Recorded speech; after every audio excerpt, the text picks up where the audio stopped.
জুলফিকার সোনার চামচ নিয়ে জন্মেছি। আমি যখন জন্মেছি তখন আমার মুখে কোনো চামচে ছিল না। আমি ওর কাছ থেকে জানতে চাই যে ও কেন গিয়েছিল ফ্যাক্টরি। না ভাইয়া, আমার মনে হয় ওকে এখনই বলা ঠিক হবে, এতে হিতে বিপরীত হবে। দিবানি, তুমি তুমি কেন এসেছো? আমি তোমার স্বামী, আমি তোমার স্বামী, আমি আসবো না তো কি আসবো? ওরা যখন বিশ্বাস করবে ঠিক ততদিনে আমি আমার ভাগ্যটুকু ঠিকই লিখে নেব। এই তোমার মাথা থেকে তো অনেক ভালো বুদ্ধি বেরিয়েছে, কারো মাথায় এটা আসবেই না। সে তো আসবেই না, কিন্তু তুমি যে আমার ঘরে এসেছো তো দেখে ফেলেনি তো? আরে না না, কে দেখবে, সবাই ঘুমাচ্ছে না, আমি পা টিপে টিপে আস্তে করে চলে এসেছি, দরজা বন্ধ করে দিয়েছি না। আর আমরা স্বামী স্ত্রী দুজনে ঘরের মধ্যে ঠিক করবো। সরি, একদম ভুলে গেছি। আচ্ছা, কালকে আমাদের কি করতে হবে? বলছি, আমাদের এমন প্ল্যান করতে হবে ভাইজান নিজে থেকে এসে বলবে, দীপালি ছোট বোন আমার, তুই বড় কষ্টে আছিস, এই নে বোন আমার, তোর প্রাপ্যটুকু তুই বুঝে নে।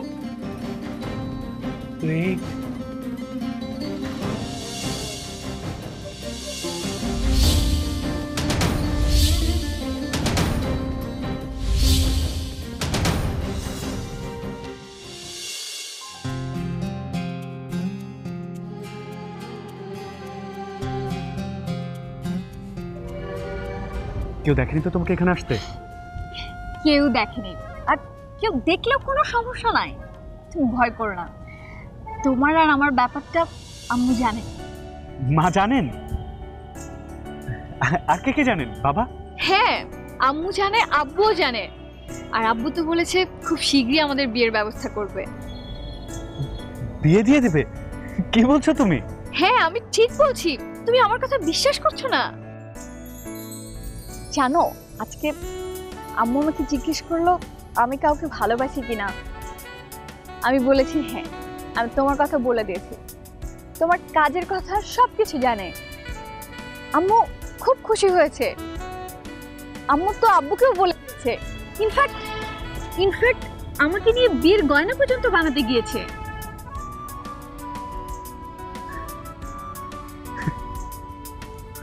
গয়না বানাতে গিয়েছেন? বিয়ের? হ্যাঁ, আমাদের বিয়ের গয়না। দাঁড়ো দাঁড়ো দাঁড়ো দাঁড়ো, আমার না কেমন একটা খটকা লাগছে। মানে তুমি তোমার মাকে বলেছো, তোমার মা তোমার বাবাকে বলেছে, তারা তোমার জন্য বিয়ের গয়নাও বানাতে দিয়েছেন, কিন্তু একবারও আমার সাথে কথা বললেন না বা দেখাও করতে চাইলেন না। আচ্ছা, কোথাও কোনো ভুল বোঝাবুঝি হয়নি তো? তুমি পুষ্পিতা একটু ঠিক করে তাদের সাথে কথা বলে দেখো। তুমি শুধু শুধু টেনশন করো না তো, আমি আম্মুকে বলেছি আর আম্মু আব্বুকে বলেছে। আব্বু যখন একবার হ্যাঁ বলেছে তখন তো না করার কোনো প্রশ্নই আসে না। আর শোনো, তোমাকে খুব শীঘ্রই বাসায় ডাকবে, ডেকে বসে তারপরে আমাদের বিয়ের ডেট ফাইনাল করবে।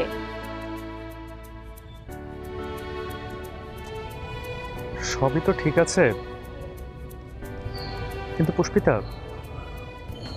তাই বলে এত সহজে?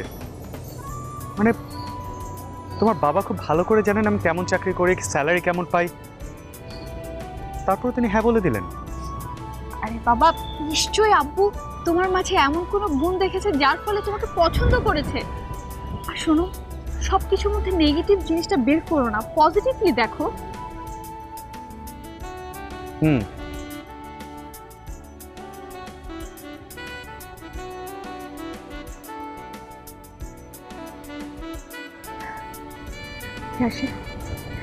তোমাকে দেখে মনে হচ্ছে তুমি খুশি না, কোনো একটা ব্যাপারে টেনশন করছে কি? না না, আমি খুবই খুশি।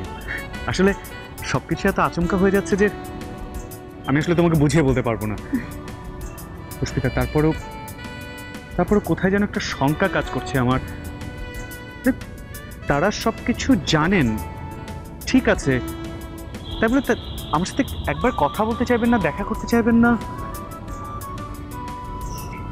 তারা তো তোমার সঙ্গে কথা বলবে, প্রমিস। একটু বেশি করে স্মাইলটা দাও।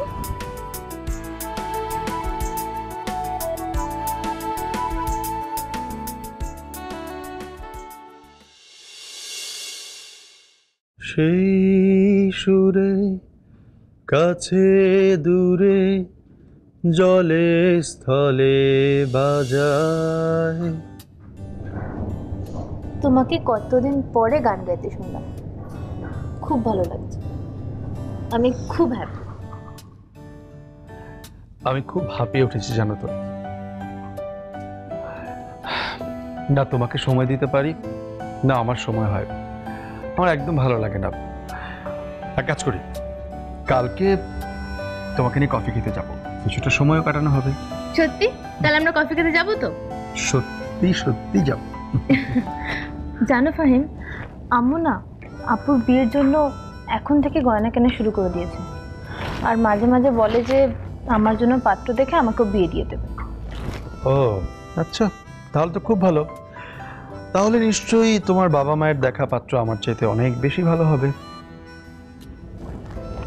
এ তুমি কি কথা বলছো ফাহিম? তোমাকে আমি একটু ভালো কথা বলতে এলাম আর তুমি এই ধরনের কথা বলে আমার মুড অফ করে দিবে। তোমার সাথে কথা বলেই যাবে না। আরে আরে,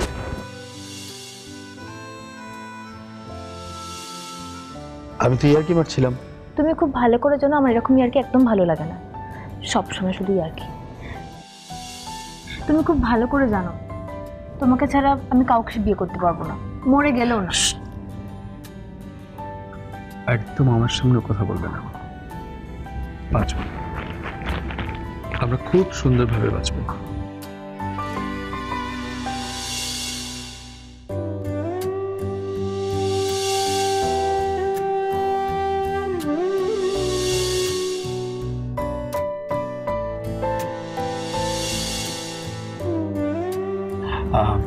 সব ভুলে যাও, কাল কিন্তু আমরা কফি খেতে যাচ্ছি। কিন্তু বিলটা কে দেবে? কেন, তুমি দেবে? ও মা, আমি কিভাবে দেবো? আমি কি চাকরি করি নাকি? আচ্ছা ঠিক আছে, কালকের কফির বিলটা না হয় আমি দিয়ে দিচ্ছি, ওকে? আর শোনো, এবার থেকে আমার সব দায়িত্ব তোমার, আর প্রত্যেক মাসে যখন মাইনে পাবে আমার হাতে এসে দেবে, কারণ আমি তোমাকে আর একটাও বাজে খরচ করতে দেবো না। ওরে বাবা রে বাবা, বিয়ের আগে এত অধিকার? কেন, আমার অধিকার নেই?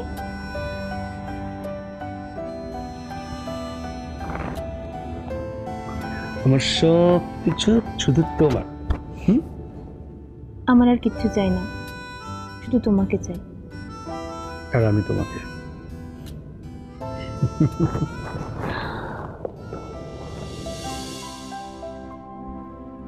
আঙ্কেল, আপনার জন্য নিজের হাতে চা বানিয়ে নিয়ে আসছি। তাই নাকি? দেখি খেয়ে দেখি কেমন হয়েছে। কেমন হয়েছে? চমৎকার, থ্যাংক ইউ। আঙ্কেল, আমার না মাঝে মাঝে ফাহিমের কথা অনেক মনে হয়। ফাহিম কবে বাড়িতে ফিরবে?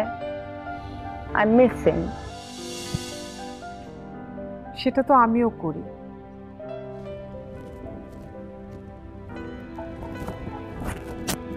কতদিন ছেলেটাকে দেখি না বলো, গল্প করতে পারি না, নিজের হাতে খাওয়াতে পারি না। আমরা সবাই অনেক মিস করি। ও মাঝে মাঝে বাড়িতে আসলেই পারে। তা তো পারে, আমি তো সেটা চাই, কিন্তু উনি। আচ্ছা তোমরা কি শুরু করলে বলো তো? ছেলেটা তো একটা কাজে গেছে, তাই না? কাজ শেষ না করেও আসবে কি করে? আমার তো মনে হয় মাসখানিকের মধ্যে ওর কাজ শেষ হয়ে যাবে, তারপরে চলে আসবে। সত্যি? ওয়াও, ও আসলে খুবই ভালো হবে। আমরা অনেক মজা করবো, তাই না আন্টি? খুব আনন্দ করব। আমি তো এখন থেকে লিস্ট করতে শুরু করে দিয়েছি। আমি ওকে নিয়ে মুভি দেখতে যাব, শপিং এ যাব, ফুচকা খাবো, পার্কে ঘুরবো। থামো থামো, এত লম্বা লিস্ট? তো আসলে যে কদিন থাকবে তুমি তোকে পুরোটা বুক করে ফেললে, আমি কখন পাবো? আন্টি, তুমি তো এত দিন ওকে পেলে, একটু সময় নয় কমই পেলে, আমার সাথে থাকলো। আর সত্যি কথা বলতে কি, ও আমাকে দেখলেই পালায়, বেশিরভাগ সময় ও তোমার কাছেই থাকে। আসি।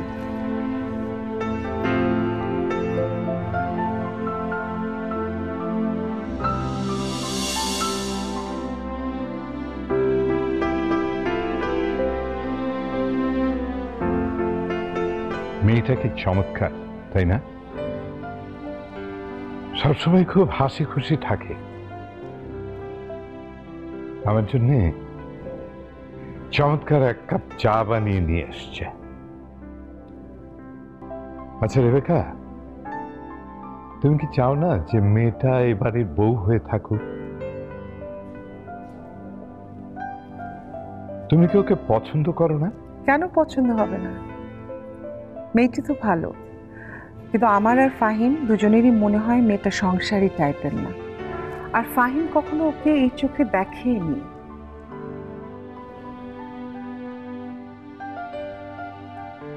দেখো, ফাহিমের পছন্দ অপছন্দকে তো গুরুত্ব দিতে হবে, তাই না? আর তুমি তো বললে 1 মাসের মধ্যে ও এখানে আসছে, তখনই বোঝা যাবে কে বাড়ি বউ হবে। সেটা অবশ্য ঠিক। আজকালকার ছেলেমেয়েরা তো একেবারেই অন্যরকম।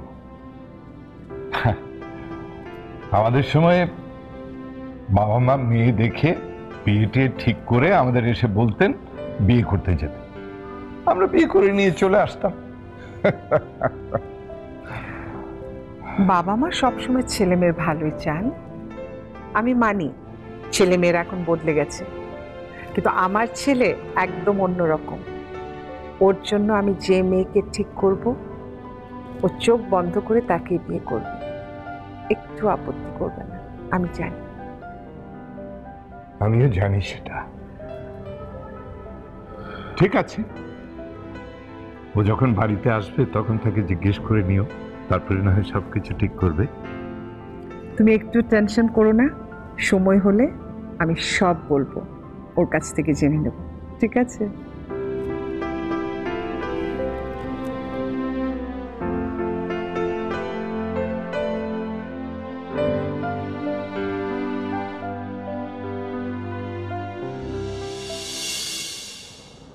তোমাকে আমি ছাড়বো না সারিয়া। এমন চাল চালবো যে তুমি এখন যেমন আকাশে উঠছো ঠিক তেমনি মাটিতে আছড়ে পড়বে।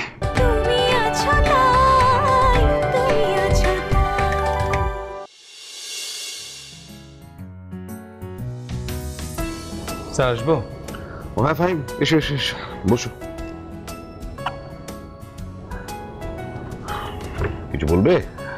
জি স্যার, কিছু সই দরকার ছিল আপনার। হ্যালো।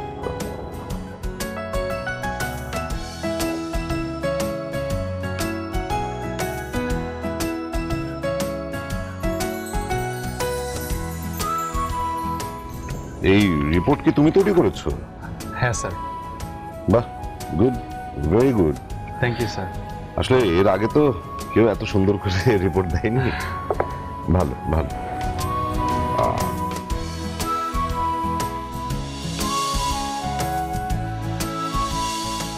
ফাহিমকে এখন কি বিয়ের কথাটা একবার বলে দেখবো? এখন ধারের কাছে কেউ নেইও, এইরকম সুযোগ আর পরে পাবো না। ফাহিম, তোমার সাথে আমার একটা কথা বলবার ছিল। কি কথা স্যার? আমরা পুষ্পিতার বিয়ে ঠিক করছি, মানে আগামী 2-1 মাসের মধ্যে ওর বিয়ে দিয়ে দেবো। আচ্ছা, ভালো। কিন্তু স্যার, পুষ্পিতা তো এখনো পড়াশোনা করছে, এখনই বিয়ে দিয়ে দেবেন? হ্যাঁ, আরে বাবা, বিয়ের পর তো এখন বাড়ির বউরা লেখাপড়া করছে, অনেকে মেনে নিচ্ছে, অনেকে তো চাকরি পর্যন্ত করছে, কোনো সমস্যা নেই তো।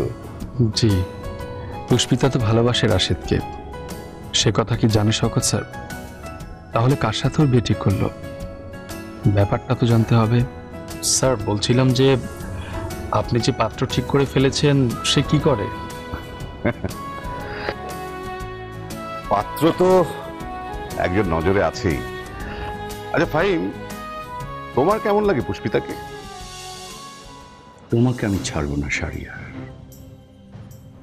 এমন চাল চালবো যে তুমি এখন যেমন আকাশে উঠছো ঠিক তেমনি মাটিতে আছড়ে পড়বে।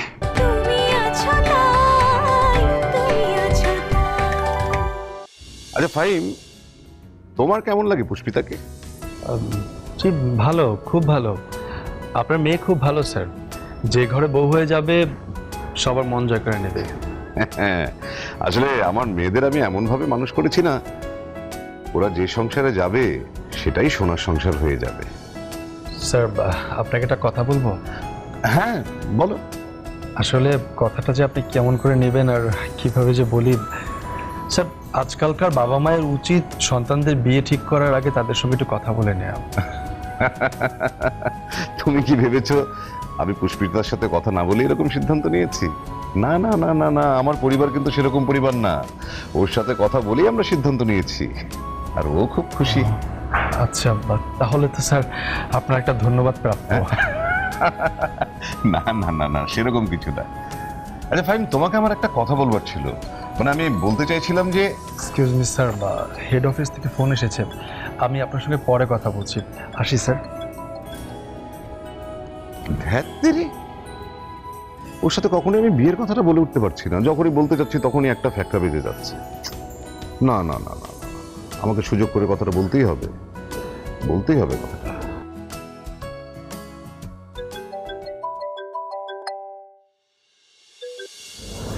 চাচু বলো। হ্যাঁ শোন, আমি তোর বাবার সঙ্গে কথা বলেছি। জুলফিকার ভাই যে ফ্যাক্টরিতে এসছেন এটা তিনি জানেন না। হ্যাঁ আমিও তো দেখে অবাক হয়ে গেছিলাম। হ্যাঁ আমিও তো অবাক হয়েছি। বারণ থাকা সত্ত্বেও কেন উনি ফ্যাক্টরিতে আসছেন, কি তার ইন্টারেস্ট? ঠিকই বলেছো।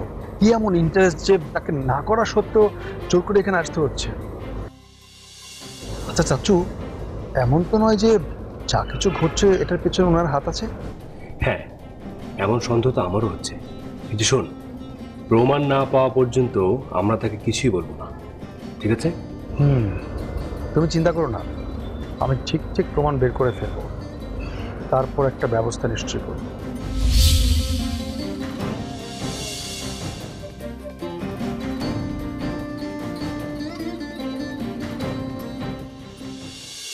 শাহরিয়ার শাহরিয়ার শাহরিয়ার একটা গলার কথা আমার বড্ড বেশি বার বেড়েছে। ও যদি না থাকতো এতদিনে আমি সবকিছু আমার করে ফেলতাম। তোমাকে আমি ছাড়বো না শাহরিয়ার। এমন চাল চালবো যে তুমি এখন যেমন আকাশে উঠছো ঠিক তেমনি মাটিতে আছড়ে পড়বে। আসসালামু আলাইকুম। ছোট সাহেব, বড় সাহেব আপনাকে ডাকছেন। যাও, আমি আসছি। আসসালামু আলাইকুম।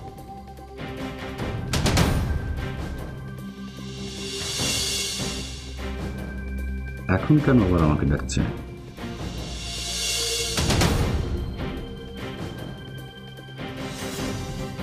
ব্যাংকে ইনস্ট্রাকশন দিয়ে দেওয়া হয়েছে, এরপর যখন ওদের টাকা লাগবে ওরা বাড়িতে এসে দিয়ে।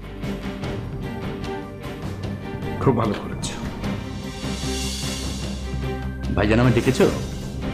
হ্যাঁ,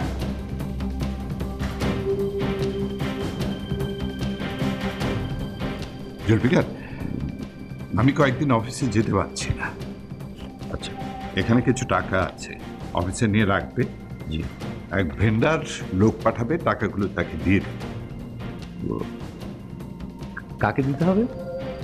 ভেতরে আমি নোট দিয়ে দিয়েছি। আচ্ছা। এক ভেন্ডার আমাদের মাল সাপ্লাই করে। জি। SR traders.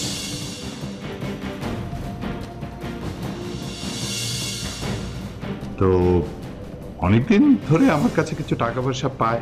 জি। আমি অসুস্থ থাকার কারণে তাকে টাকা পয়সাগুলো ফেরত দেওয়া সম্ভব হয়নি। জি ভাইজান। এটা আসলে খুব লজ্জার কথা। আমাদের কোম্পানি তো এর আগে কখনো এরকম না না না, ঘটেনি। কখন ঘটেনি। জি। তো সে লোক পাঠালে টাকাগুলো তাকে দিয়ে দেবে। ঠিক আছে ভাইজান, আমি যাই।